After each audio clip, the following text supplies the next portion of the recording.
is periodic trends in modern periodic table, and the first point is when the properties of elements in a period or a group of the modern periodic table are compared, certain regularity is observed in their variations. It is called a periodic trend in the modern periodic table. आता period असो किंवा group असेल, okay, modern period टेबलमध्ये, तर यांच्या एलिमेंटच्या जर आपण प्रॉपर्टीचा अभ्यास केला, ओके, तर आपल्याला त्यामध्ये काय दिसून येईल? रेग्युलरिटी दिसून येईल, ओके. आणि ही रेग्युलरिटी आपल्याला कशामध्ये दिसून येईल? त्यांच्या व्हेरिएशनमध्ये. म्हणजे काही प्रॉपर्टीज या बदलत जातात आणि बदलत जाताना काही एक ट्रेंड असतो, ज्याला आपण रेग्युलरिटी म्हणू. तर तेच आहे periodic trends. In this standard, we are going to consider the periodic trend in only three properties of elements, namely valency, atomic size, and metallic non-metallic character. आता या स्टँडर्डमध्ये आपल्याला तीनच पिरियडिक ट्रेंडचा अभ्यास करायचा आहे. पहिला आहे व्हॅलेन्सी, अर्थातच कंबायनिंग कॅपॅसिटी. दुसरा आहे ॲटॉमिक साईज, अर्थातच distance between the nucleus and outer most shell. आणि तिसरा आहे metallic and non metallic character. अगोदर आपण बोलू व्हॅलेन्सीबद्दल. You have learned in the previous standard that the valency of an element is determined by the number of electrons present in the outermost shell of its atoms, that is, the valence of valence electrons. आता या अगोदरच्या स्टँडर्डमध्ये आपण पाहिलं आहे की जी valency असते एलिमेंटची, ती actual कशाने डिटरमाइन केल्या जाते? Number of electron present in the outermost shell of its atom. आणि आउटरमोस्ट सेलमध्ये प्रेझेंट असणाऱ्या इलेक्ट्रॉनला आपण काय म्हणतो? Valence electron. आणि व्हॅलेन्स इलेक्ट्रॉन म्हणून ठरवत असतो आपण व्हॅलेन्सी. एक प्रश्न आहे, What is the relationship between the electronic configuration of an element and its valency? आता इलेक्ट्रॉनिक कॉन्फिगरेशन मग काय कळतं आपल्याला की एखाद्या एलिमेंटच्या आउटरमोस्ट सेलमध्ये व्हॅलेन्स इलेक्ट्रॉनची संख्या किती आहे. मात्र व्हॅलेन्सी जी आहे ही एक त्या एलिमेंटची काय कंबायनिंग कॅपॅसिटी आहे. व्हॅलेन्स इलेक्ट्रॉनची संख्या 8पर्यंत असू शकते, मात्र व्हॅलेन्सी मॅक्झिमम किती असते? 4पर्यंत. The atomic number of a beryllium is 4 while that of oxygen is 8. आता बेरिलियम जर पाहिलं आपण तर त्याचा ॲटॉमिक नंबर आहे 4 आणि ऑक्सिजनचा आहे 8. Write down the electronic configuration of the two and deduce their valency from the same. आता बेरिलियम संदर्भात जर पाहिलं आपण, ओके, सो बेरिलियमचं इलेक्ट्रॉनिक कॉन्फिगरेशन काय येईल? 2 आणि 2, म्हणून त्याची व्हॅलेन्सी आहे 2.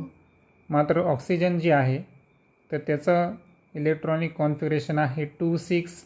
व्हॅलेन्स इलेक्ट्रॉनची संख्या आहे 6, मात्र व्हॅलेन्सी किती असेल? 8 - 6 = 2. म्हणजे बेरिलियम आणि ऑक्सिजन या दोघांची व्हॅलेन्सी कशी आहे? सारखी, मात्र व्हॅलेन्स इलेक्ट्रॉनची संख्या डिफरंट आहे.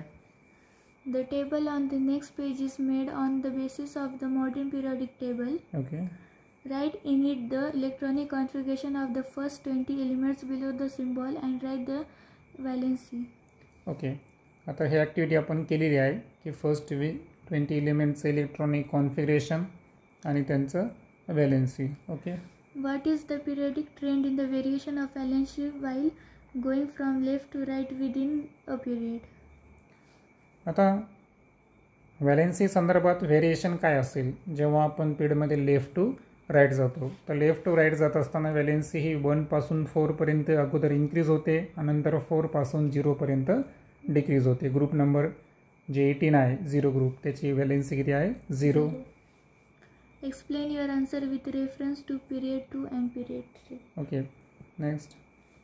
What is the periodic trend in the variation of valency while going down a group? आता टॉप टू बॉटम ग्रुपमध्ये येत असताना जी व्हॅलेन्सी आहे ती चेंज होत नाही, कारण प्रत्येक ग्रुपची व्हॅलेन्सी ही सारखीच असते. Explain your answer with reference to the group 1, group 2 and group 18. आता ग्रुप 1ची व्हॅलेन्सी आहे 1, ग्रुप 2ची व्हॅलेन्सी 2 आणि ग्रुप 18ची व्हॅलेन्सी 0. त्यानंतर आता आपल्याला जसं की एक सिम्बॉलिक रिप्रेझेंटेशन आहे ना, 20 एलिमेंटचं करायचं ना, तर जसं की आता इथं पोटॅशियमचं करून दाखवलं. ॲटॉमिक नंबर आहे 19, इलेक्ट्रॉनिक कॉन्फिगरेशन 2881 आणि व्हॅलेन्सी आहे 1. त्यानंतर घेऊ आपण atomic size. You have seen in the previous standard that size or volume is a fundamental property of matter. आता कोणत्याही मॅटरची जी फंडामेंटल प्रॉपर्टी असते तर ती असते साईज आणि volume. The size of an atom is indicated by its radius. आणि ॲटमचा size indicate करतो ॲटमची radius. Atomic radius is the distance between the nucleus of the atom and its outermost cell. तर ॲटमचा nucleus आणि ॲटमच्या सर्वात बाहेरची कक्षा outermost sale यामधल्या डिस्टन्सला आपण काय म्हणू? Atomic radius. Atomic radius is expressed in the unit picometer, which is smaller than nanometer. आता ॲटॉमिक रेडियस जी आहे ही जनरली आपण पिकोमीटरमध्ये डिनोट करतो, जी की नॅनोमीटरपेक्षाही कमी आहे. कारण नॅनोमीटर जर पाहिलं आपण तर 10⁻⁹ मीटर आणि 1 पिकोमीटर जर पाहिलं आपण 10⁻⁻12 metre. Some elements and their atomic radii are given here. Okay, आपल्याला रेडियस पार्ट नाही करायचे, फक्त लक्षात घ्यायचं की ऑक्सिजन टू लिथियम. ओके, तर आता ऑक्सिजनपेक्षा बोरॉनची काय ॲटॉमिक रेडियस जास्त आहे, त्यापेक्षा कार्बनची कशी झाली कमी, नायट्रोजन त्याच्यापेक्षा जास्त आहे ना, सॉरी कमी झाली, बेरियमची वाढली आणि लिथियमची सर्वात जास्त आहे. आता या एलिमेंट्सला जर आपण सिरियल लावलं पिरियडिक टेबलनुसार, ओके, तर पिरियडिक टेबलमध्ये सर्वात अगोदर कोण येईल? लिथियम. पहा त्याची सर्वात जास्त आहे, बरोबर. त्याच्यानंतर आहे बेरिलियम 111 पिकोमीटर. त्यानंतर आहे बोरॉन. त्यानंतर कार्बन. त्यानंतर नायट्रोजन. त्यानंतर ऑक्सिजन. म्हणजे याचा अर्थ काय झालं की पिरियडमध्ये लेफ्ट टू राईट गेलो आपण तर ॲटॉमिक रेडियस काय होत गेली या ठिकाणी? डिक्रीज होत गेली. You will find that atomic radius goes on decreasing while going from left to right within a period. मग पिरियडचा ट्रेंड लक्षात ठेवायचं की ॲटॉमिक रेडियस लेफ्टकडून राईटकडे जाताना डिक्रीज होत जाते. The reason behind this is as follows. While going from left to right within a period, the atomic number increase one by one, meaning the positive charge on the nucleus increase by 1 unit at a time. आता left to right जात असताना पेडमध्ये atomic number 1ने increase होतो. 1ने increase होतो म्हणजे काय की positive चार्जसुद्धा काय व्हायला न्यूक्लियसवरचा 1 युनिटने इन्क्रीज व्हायला.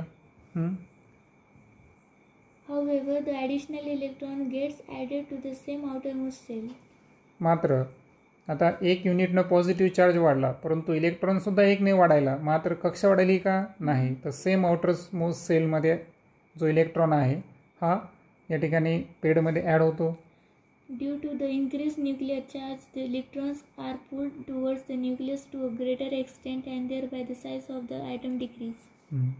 आता होतं काय मग की जो न्यूक्लिअर चार्ज आहे इलेक्ट्रॉनवरचा हा काय झाला या ठिकाणी? इन्क्रीज झालं. कारण काय इन्क्रीज न्यूक्लिअर चार्ज म्हणजे काय की न्यूक्लियसमध्ये पॉझिटिव्ह चार्ज 1 युनिटनं काय झाला? इन्क्रीज झाला. म्हणजे न्यूक्लियसचा काय वाढला? पॉवर वाढला, पूल वाढला. म्हणजेच न्यूक्लिअर चार्ज या ठिकाणी काय झाला?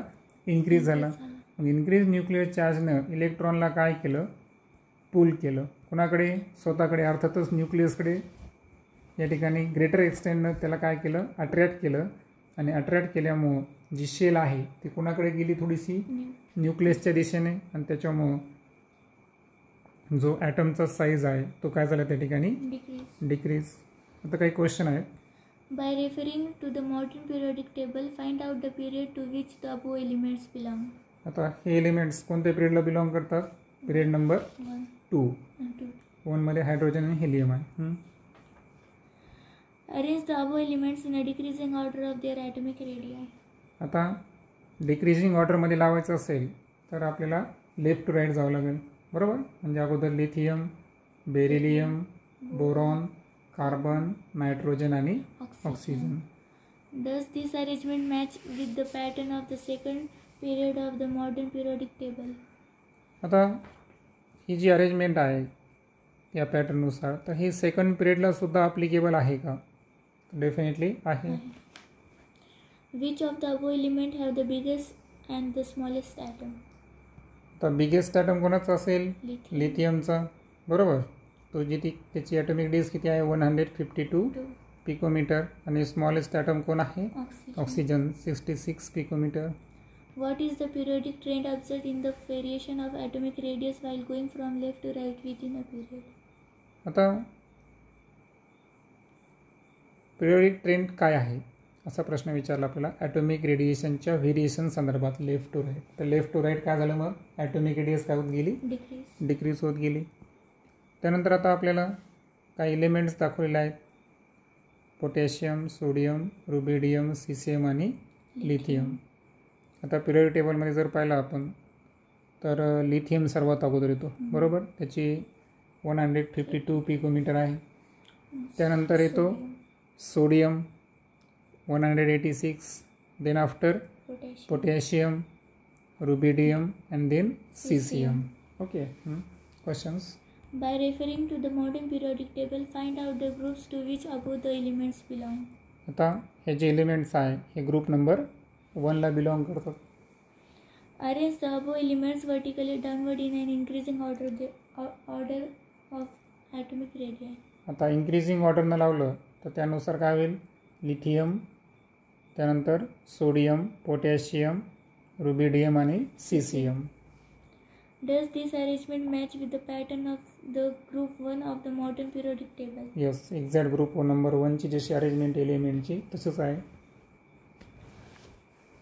Which of the above element have the biggest and the smallest atom? आता यामध्ये जो बिगेस्ट साईजचा ॲटम असेल तो असेल 262 पिकोमीटर असणारा सीसियम, ज्याच्यामध्ये 5 शेल प्रेझेंट आहे. आणि स्मॉलेस्ट ॲटम याच्यामध्ये आहे लिथियम. सॉरी, सीसियममध्ये 6 असतील आणि लिथियममध्ये किती आहेत? 2 आहेत. ओके. सो स्मॉलेस्ट ॲटम कोण आहे? Lithium. What is the periodic trend observed in the variation of the atomic radii down a group? आणि atomic radii down the group काय होत जाते? इन्क्रीज. कारण नवीन शेल काय होत जाते? Add. You will find that while going down a group, the atomic size goes on increasing. आणि so जेव्हा आपण ग्रुपमध्ये टॉप टू बॉटम जातो तर ॲटॉमिक साईज ही काय होत जाते? Increase. This is because while going down a group, a new shell is added. कारण ग्रुपमध्ये काय होत जाते? Shell. नवीन shell. Therefore, the distance between the outermost electron and the nucleus goes on increasing. आता जी आउटरमोस्ट सेल जर पाहिलं आपण तर लिथियममध्ये किती होत्या? 2 है ना. सर्वात बाहेरची कक्षा ही आउटरमोस्ट सेल होती. पण तिसरी कक्षा वाढली की 3 नवीन काय होते? आउटरमोस्ट सेल बनते. म्हणजे याचा अर्थ काय झाला की ग्रुपमध्ये शेल ॲड झाल्यामुळं जी आउटरमोस्ट सेल आहे तिचं डिस्टन्स वाढत चाललं. कोणापासून? न्यूक्लियसपासून. आणि त्याचा परिणाम काय झाला की जो ॲटॉमिक साईज आहे हा काय होत जातो या ठिकाणी? इन्क्रीज. म्हणजे जरी न्यूक्लिअर चार्ज या ठिकाणी इन्क्रीज होत असेल, पण नवीन शेल ॲड झाल्यामुळं आउटरमोस्ट सेल आणि न्यूक्लियस त्याच्यामधलं डिस्टन्स काय व्हायलं? Increase. That's why atomic size increase. आणि इफेक्टिव्ह न्यूक्लिअर चार्ज जो आहे तो त्या शेलला पुल करू शकतो का? नाही. दॅट्स वाय ग्रुपमध्ये टॉप टू बॉटम जाताना ॲटॉमिक रेडियस ही नेहमी काय होत जाते? इन्क्रीज होत जाते. त्यानंतर आहे metallic and non metallic character. Look at the element of the third period. Classify them into metals and non-metals. आता थर्ड पिरियडमध्ये जर पाहिलं आपण तर थर्ड पिरियडमध्ये सोडियम, मॅग्नेशियम आणि ॲल्युमिनियम हे 3 कोण आहेत? मेटल्स आहे. सिलिकॉन जो आहे तो मेटोलाइड. आणि फॉस्फरस, सल्फर, क्लोरीन आणि अरॉगॉन्स हे कोण आहेत? नॉन मेटल्स आहेत. ओके. त्याच्यात निऑन हा अरॉगॉन जो आहे तो निष्क्रिय वायू आहे की नाही? इनर्ट गॅस आहे. On which side of the period are the metals, left or right? आणि पिरियड टेबलचा ट्रेंड आहे की यस आणि डी ब्लॉक आणि य ब्लॉक हे सर्वचे सर्व मेटल्स आहेत. नॉन मेटल फक्त आपल्याला पिरियडिक टेबलच्या कुठे राईट हँड साईडला दिसतील, ते पण पी ब्लॉकमध्ये. सो लक्षात ठेवायचं की जे मेटल्स आहे हे पिरियडिक टेबलच्या लेफ्ट हँड साईडला प्रेझेंट आहे. On which side of the period did you find the non-metals? आणि जे नॉन मेटल्स आहेत ते पिरियडिक टेबलच्या राईट हँड साईडला आहेत. It is seen that the metallic element like sodium, magnesium are towards the left. आता sodium magnesium सारखे जे मेटॅलिक एलिमेंट्स आहे हे पिरियडिक टेबलच्या कोणत्या साईडला आहे? Left. लेफ्ट हँड साईडला. The non-metallic elements such as sulfur, chlorine are towards the right. आणि जे नॉन मेटॅलिक एलिमेंट आहे सल्फर आणि क्लोरीन सारखे तर ते कुठं आहे पिरियडिक टेबलच्या राईट हँड साईडला. The metalloid element silicon lies in between these two types. आणि जे मेटलाइट्स एलिमेंट आहे ज्यांना आपण सेमी मेटल म्हणतो, जे मेटल आणि नॉन मेटल दोन्हीची प्रॉपर्टी शो करतात सिलिकॉन सारखे, तर ते एलिमेंट्स आपल्या दोघांच्या मध्ये दिसतील. A similar pattern is also observed in the other periods. आणि हा ट्रेंड आपला सर्वच पिरियडमध्ये दिसून येईल. It is seen that the zigzag line separates the metals from non-metals in the periodic table. आता मेटल्सला नॉन मेटल्सपासून सेपरेट करणारी एक झिगझॅग लाईन मॉडर्न पिरियड टेबलमध्ये प्रेझेंट आहे. Elements appear to have arranged in such a way that metals are on left side of this line, non-metals on the right side, and metallites are along the border of this line. तर आता zigzag लाईनच्या left hand साईडला कोण present आहे? Metals. Zigzag लाईनच्या right hand साईडला कोण present आहे? Non-metals. आणि झिगझॅग लाईनच्या बॉर्डरवर कोण प्रेझेंट आहे? Metallites. How did this happen? Let us compare the characteristics, chemical properties of metals and non-metals. आता मेटल आणि नॉन मेटलच्या आपण केमिकल प्रॉपर्टीजबद्दल थोडंसं डिस्कस करू. It is seen from the chemical formula of simple ionic compounds that the cation in them is formed from a metal while the anion from a non-metal. आता एक लक्षात ठेवायचं की सिम्पल आयोनिक कंपाऊंड जर पाहिलं आपण ज्याच्यामध्ये इलेक्ट्रॉनची देवाणघेवाण होते, इधर इलेक्ट्रॉन डोनेट किंवा टेक केले जातात, तर यांच्या केमिकल फॉर्म्युलाचा आपण अभ्यास केला तर मेटलची टेंडन्सी असते इलेक्ट्रॉनचा लॉस करून कॅटायनचं फॉर्मेशन करणे, आणि नॉन मेटलची टेंडन्सी असते इलेक्ट्रॉनला ॲक्सेप्ट करून निगेटिव्ह आयन अर्थातच ॲनायनचं फॉर्मेशन करणे. From this it is understood that the metal atoms have a tendency to form a cation by losing its valence electron. आणि म्हणून दिस property is called electropositivity of an element. आता मेटलमध्ये एक property आहे ती आहे इलेक्ट्रोपॉझिटिव्हिटी, आणि या प्रॉपर्टीनुसार मेटलचे ॲटम्स हे इलेक्ट्रॉनचा कोणते इलेक्ट्रॉन व्हॅलेन्स इलेक्ट्रॉनचा लॉस करून पॉझिटिव्ह आयन अर्थातच कॅटायनचं फॉर्मेशन करतात. On the other hand, an atom of a non-metal has a tendency to form an anion by accepting electrons from outside into its valence shell. आणि दुसऱ्या साईडला जर पाहिलं तर नॉन मेटल जे आहेत तर यांची एक टेंडन्सी असते की ते इलेक्ट्रॉनला काय करतात? ॲक्सेप्ट करतात. ॲक्सेप्ट केल्यामुळे निगेटिव्ह चार्ज इन्क्रीज होतो, म्हणून निगेटिव्ह आयनचं फॉर्मेशन होतं, त्याला आपण ॲनायन्स म्हणतो. आणि ॲनायनचं वैशिष्ट्य आहे की व्हॅलेन्स सेलमध्ये आउटसाईडमधून एक इलेक्ट्रॉन ॲड झालेला असतो. We have already seen that ions have a stable electronic configuration of a noble gas. आता हे कॅटायन आणि अनायन यांचं एक वैशिष्ट्य असतं. जसं की आपण सोडियमचं कॅटायन पाहिलं तर सोडियमच्या कॅटायनचं वैशिष्ट्य काय आहे? त्याचं इलेक्ट्रॉनिक कॉन्फिगरेशन काय आहे? 2-8 ऑक्टेट कंप्लीट आहे. क्लोरीनचं अनायन जर पाहिलं आपण त्याचं इलेक्ट्रॉनिक कॉन्फिगरेशन आहे 2-8-8. बरोबर आहे का? मग याचा अर्थ काय झाला की स्टेबल इलेक्ट्रॉनिक कॉन्फिगरेशन अचीव करणे म्हणजे nearest Nobel gas configuration achieve करणे हे आयनचं वैशिष्ट्य असतं. How is the ability to lose or accept electrons in the valence shell determined? मग आता व्हॅलेन्स सेल जे आहे तर त्याच्यामध्ये इलेक्ट्रॉन लॉस करायचा का ॲक्सेप्ट करायचा अशी म्हणजे ही ॲबिलिटी कशी येते? All the electrons in any atom are held by the attractive force exerted on them by the positively charged nucleus.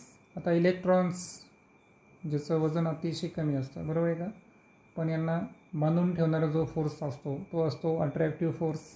हा अट्रॅक्टिव्ह फोर्स जो इलेक्ट्रोस्टॅटिव्ह फोर्स असतो हा अट्रॅक्टिव्ह फोर्स कोणाकडून लावला जातो? न्यूक्लियसकडून. आता न्यूक्लियसमध्ये प्रोटॉन्स आणि न्यूट्रॉन्स असतात, त्याच्यामुळे न्यूक्लियसवर चार्ज कोणता असतो? पॉझिटिव्ह. म्हणजे पॉझिटिव्हली चार्ज न्यूक्लियसच्या अट्रॅक्टिव्ह फोर्समुळे इलेक्ट्रॉन्स हे एका विशिष्ट कक्षेमध्ये रिव्हॉल्व होत असतात. Electrons in the inner shells lie in between the valence shell and the nucleus.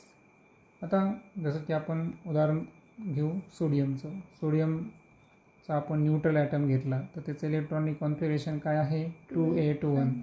आता याच्या पहिल्या ज्या 2 कक्षा आहेत यांना आपण काय म्हणू इनर शेल आणि सर्वात बाहेरची कक्षा तिला काय म्हणू आपण व्हॅलेन्स शेल. ओके. आता होतं काय की जे इलेक्ट्रॉन्स कुठं प्रेझेंट आहे व्हॅलेन्स शेल आणि न्यूक्लियस यांच्या मधल्या शेल्स ज्यांना आपण कोणत्या शेल्स म्हणालो इनर शेल्स. तर याच्यामध्ये जे इलेक्ट्रॉन जे प्रेझेंट आहेत तर त्यांच्या प्रेझेंट असल्यामुळं काय होतं की जो इफेक्टिव्ह न्यूक्लिअर चार्ज आहे okay exerting an attractive force on the valence electron is somewhat less than the actual nuclear charge. म्हणजे काय होतं की एक न्यूक्लियस आहे समजा तर न्यूक्लियस काय करायला व्हॅलेन्स सेलवर काय लावायला अट्रॅक्टिव्ह फोर्स लावायला. पण या अट्रॅक्टिव्ह फोर्सला विरोध करणारे कोण आहेत इनर शेलमधले इलेक्ट्रॉन. म्हणजे इनर शेलमधल्या इलेक्ट्रॉनचं काम आहे की आउटरमोस्ट सेलमध्ये प्रेझेंट असणाऱ्या व्हॅलेन्स इलेक्ट्रॉनकडून जो न्यूक्लियस पूल लावला चालला तो पूल काय करले ते कमी करायले. म्हणजे इफेक्टिव्ह न्यूक्लिअर चार्जला कमी करण्याचं काम इनर शेलमध्ये इलेक्ट्रॉन करत असतात. Thus, the number of valence electrons in metals is small 1 to 3. आणि त्याच्यामुळं जे नंबर्स ऑफ व्हॅलेन्स इलेक्ट्रॉन्स आहे मेटल्समध्ये तर हे स्मॉल असतात. मेटल्समध्ये जर जनरली पाहिलं आपण तर 1 पासून तर 3 पर्यंत काय असतात व्हॅलेन्स इलेक्ट्रॉनची संख्या असते. Also, the effective nuclear charge exerting attractive force on the valence electrons is small. त्या व्यतिरिक्त जो इफेक्टिव्ह न्यूक्लिअर चार्ज असतो ओके की ज्या चार्जनं काय निर्माण केलेला आहे अट्रॅक्टिव्ह फोर्स निर्माण केलेला आहे व्हॅलेन्स इलेक्ट्रॉनवर तो सुद्धा मेटल्समध्ये कसा असतो स्मॉल असतो. As a combined effect of these two factors, metals have a tendency to lose the valence electrons to form cations having a stable noble gas configuration. मग 2 गोष्टी पाहिल्या आपण. एक तर पहिलं रिझन पाहिलं आपण की जे व्हॅलेन्स इलेक्ट्रॉन्स आहे त्याच्यामध्ये इलेक्ट्रॉनची संख्या कशी आहे 1 पासून तर 3 पर्यंतच आहे बरोबर. त्याच्यानंतर त्यांचं डिस्टन्स जे आहे न्यूक्लियस इफेक्टिव्ह न्यूक्लिअर चार्ज जो आहे तो सुद्धा त्यांच्यावर कसा असतो स्मॉल असतो. मग इलेक्ट्रॉनची संख्या कमी असणे इफेक्टिव्ह न्यूक्लिअर चार्जचा जो इफेक्ट आहे तो सुद्धा कमी होणे किंवा तो स्मॉल असणे या 2 रिझनमुळं मेटलच्या टेंडन्सी असते इलेक्ट्रॉनचा काय करणे लॉस करणे. आणि दॅट्स वाय ते कशाचं फॉर्मेशन करतात कॅटायनचं फॉर्मेशन. कॅटायनचं फॉर्मेशन करत असताना त्यांचं एक वैशिष्ट्य आहे की नियरेस्ट स्टेबल गॅस है ना स्टेबल नोबल गॅस कॉन्फिगरेशन म्हणजे ऑक्टेट कंप्लीट करण्याचं ते काय करतात प्रयत्न करतात. This tendency of an element called electropositivity is the metallic character of that element. आणि ही जी एलिमेंटची टेंडन्सी पाहिली आपण मेटलची स्पेशली की इलेक्ट्रॉनचा लॉस करणे आणि कॅटायनचं फॉर्मेशन करणे याला म्हणायचं इलेक्ट्रोपॉझिटिव्हिटी. आणि तीच एलिमेंटची कोणती मेटॅलिक कॅरेक्टर आहे. The periodic trend in the metallic character of elements is clearly understood from their position is the modern periodic table. आता मॉडर्न पिरियड टेबलमध्ये आपल्याला मेटॅलिक कॅरेक्टरचा ट्रेंड क्लिअरली लक्षात येईल. Let us first consider the metallic character of elements belonging to the same group. आता एकाच ग्रुपमध्ये असणाऱ्या एलिमेंटचे metallic character संदर्भात आपण डिस्कस करू. While going down a group, a new cell get added, resulting in an increase in the distance between the nucleus and the valence electrons. आता top to bottom गेलो आपण कशामध्ये ग्रुपमध्ये काय ॲड होईल त्या ठिकाणी न्यू शेल ॲड होईल. नवीन शेल ॲड झाली म्हणजे याचा अर्थ काय झाला की व्हॅलेन्स इलेक्ट्रॉन आणि न्यूक्लियस याच्यामधलं जे डिस्टन्स आहे ते डिस्टन्स काय झालं increase. This result in lowering the effective nuclear charge and thereby lowering the attractive force on the valence electrons. आता मला सांग व्हॅलेन्स इलेक्ट्रॉन न्यूक्लियसपासून दूर गेले की इनर शेलचे इलेक्ट्रॉन्सचा इफेक्ट चालू झाला बरोबर आहे का. मग इनर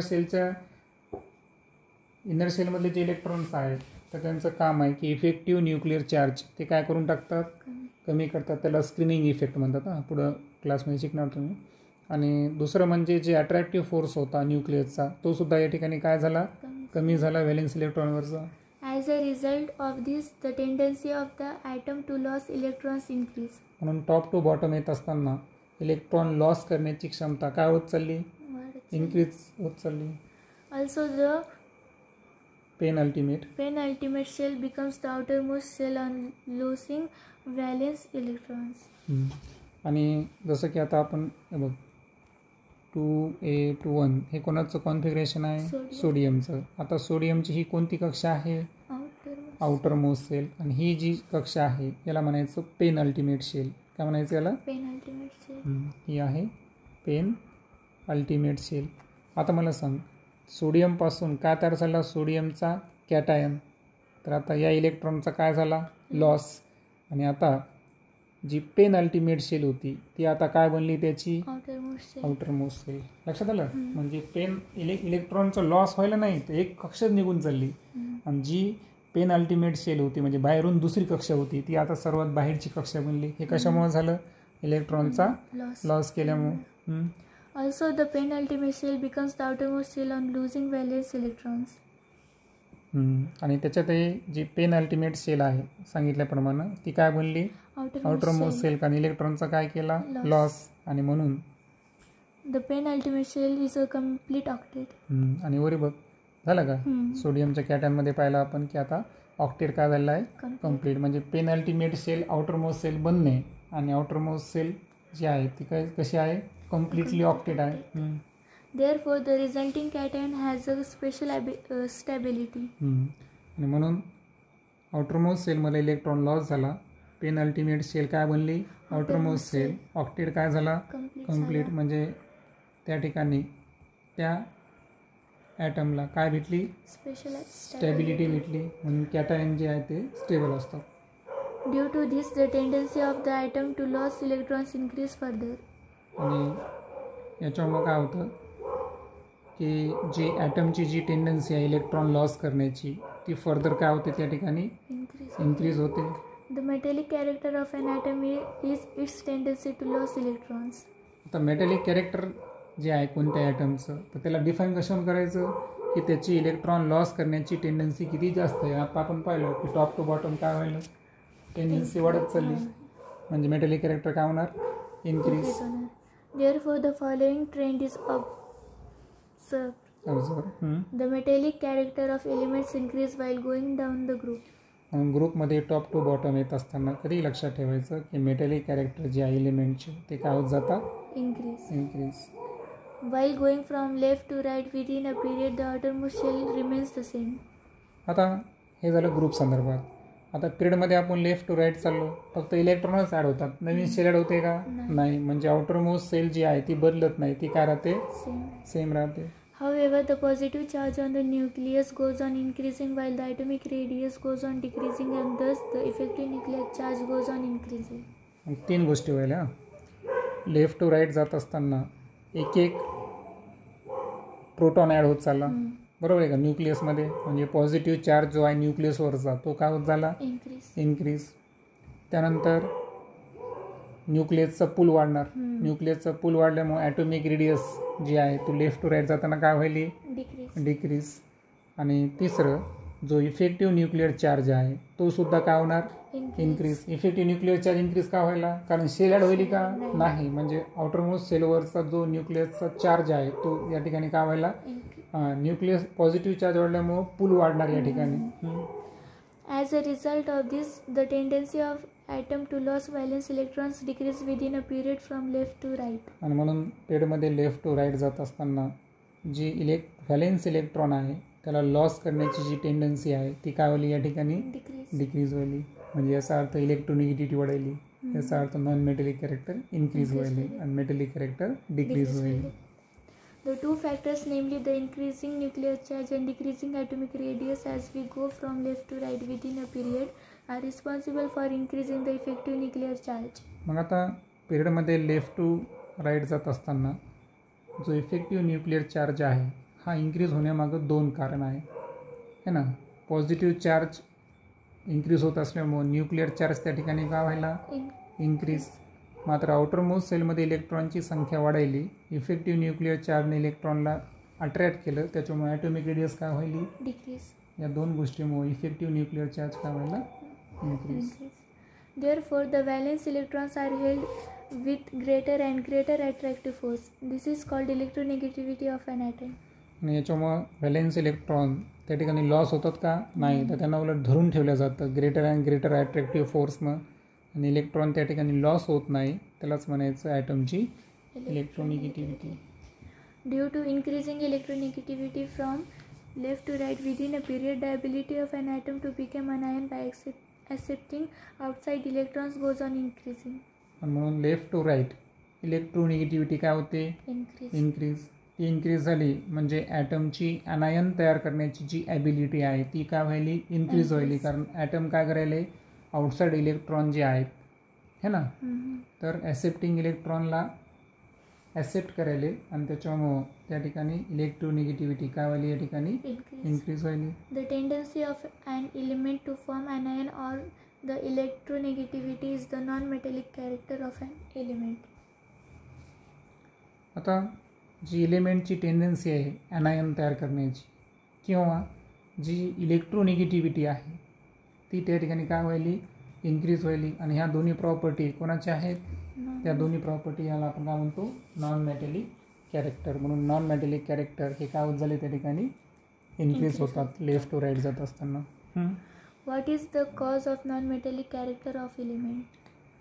आता एलिमेंटच्या नॉन मेटॅलिक कॅरेक्टरचं कारण काय आहे? कारण पाहिलं आपण. काय कारण आहे? न्यूक्लिअर चार्ज त्यांच्यामध्ये काय असतो? इन्क्रीज झालेला असतो, आणि ॲटॉमिक रेडियस डिक्रीज झालेला असतो. What is the accepted trend in the variation of non-metallic character of elements from left to right in a period? आता पिरियड टेबलच्या लेफ्ट हँडला सोन कोण आहे? मेटल. राईट साईडला नॉन मेटल. म्हणून लेफ्ट टू राईट जात असताना नॉन मेटॅलिक कॅरेक्टर होतात इन्क्रीज, मेटॅलिक कॅरेक्टर होतात decrease. What would be accepted trend in the variation of non-metallic character of element of a group? आता down the group electropositivity increase व्हायली, effective nuclear charge decrease व्हायला. त्याच्यामुळे non metallic character जे आहे down the group काय होतात? Decrease. Always remember, while going downwards in any group, the electropositivity of element goes on increasing while their electronegativity goes on decreasing.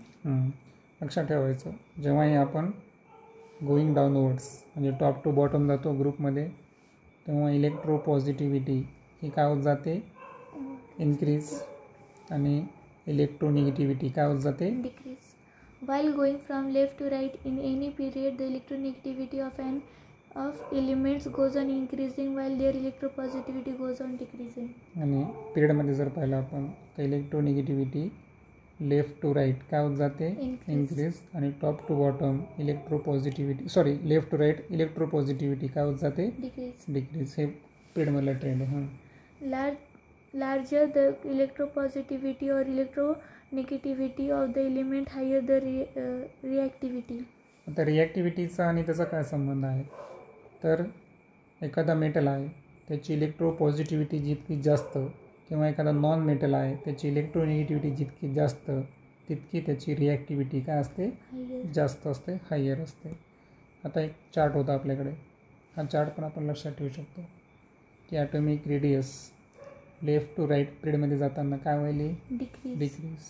आणि top to bottom ग्रुपमध्ये येताना काय सांगितलं इथं? Increasing atomic radius. ओके. त्यानंतर electronegativity जी आहे ही लेफ्ट टू राईट जात असताना काय होते? इन्क्रीज, आणि टॉप टू बॉटम येत असताना इलेक्ट्रोनिगेटिव्हिटी काय होत जाते? डिक्रीज. त्यानंतर non metallic character left to right जाताना काय होतात? इन्क्रीज. आणि जे नॉन मेटॅलिक कॅरेक्टर आहे टॉप टू बॉटम येत असताना डिक्रीज. त्यानंतर इलेक्ट्रोपॉझिटिव्हिटी लेफ्ट टू राईट पिरियडमध्ये काय होते? डिक्रीज. आणि इलेक्ट्रोपॉझिटिव्हिटी ग्रुपमध्ये टॉप टू बॉटम काय होते? इन्क्रीज. त्यानंतर metallic character left to right पिरियडमध्ये काय व्हायले? डिक्रीज. आणि metallic character top to bottom ग्रुपमध्ये काय व्हायले? इन्क्रीज. त्यानंतर आहे gradation in halogen family. The group 17 contains the members of the halogen family. माहिती आहे आपल्याला ग्रुप नंबर 17 यांची व्हॅलेन्सी 1 असते. हायली इलेक्ट्रोनिगेटिव्ह नॉन मेटल्स हे कोणत्या फॅमिलीमध्ये असतात? Halogen. family. All of them have the general formula H2. सर्व हॅलोजन्स हे डायटॉमिक असतात, जसं की Cl2, I2 है ना. A gradation is observed in their physical state down the group. Thus, fluorine and chlorine are gases. Bromine is a liquid while iodine is a solid. आता down the group physical स्टेटमध्ये gradation म्हणजे थोडंसं variation आहे. पहिले जे elements आहेत fluorine आणि chlorine हे गॅसियस फॉर्ममध्ये आहे.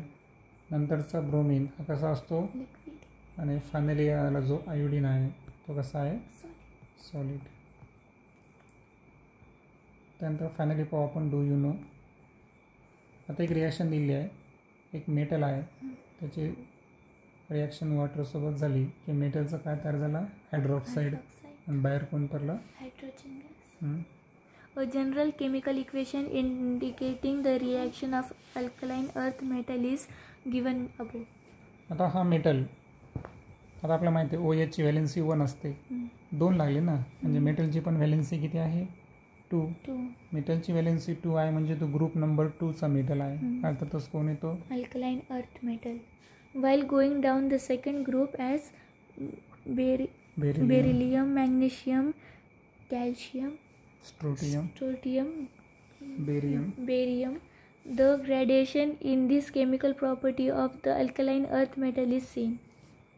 आता सेकंड ग्रुपमध्ये जर पाहिलं आपण तर बेरियमपासून आपण बेरियमपर्यंत केमिकल प्रॉपर्टीमध्ये थोडं काय पाहू आपण ग्रेडेशन पाहू. While going down the second group, the reactivity of the alkaline earth metal goes on increasing,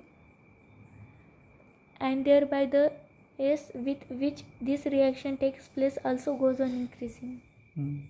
आता केमिकल प्रॉपर्टीचा आपण विचार करलो बरोबर आहे का.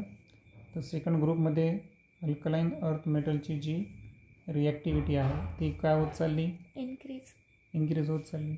रिॲक्टिव्हिटी इन्क्रीज झाली म्हणजे रिॲक्शन टेक्स प्लेस करण्याची जी क्षमता आहे त्यांची ती सुद्धा काय होत चालली increase.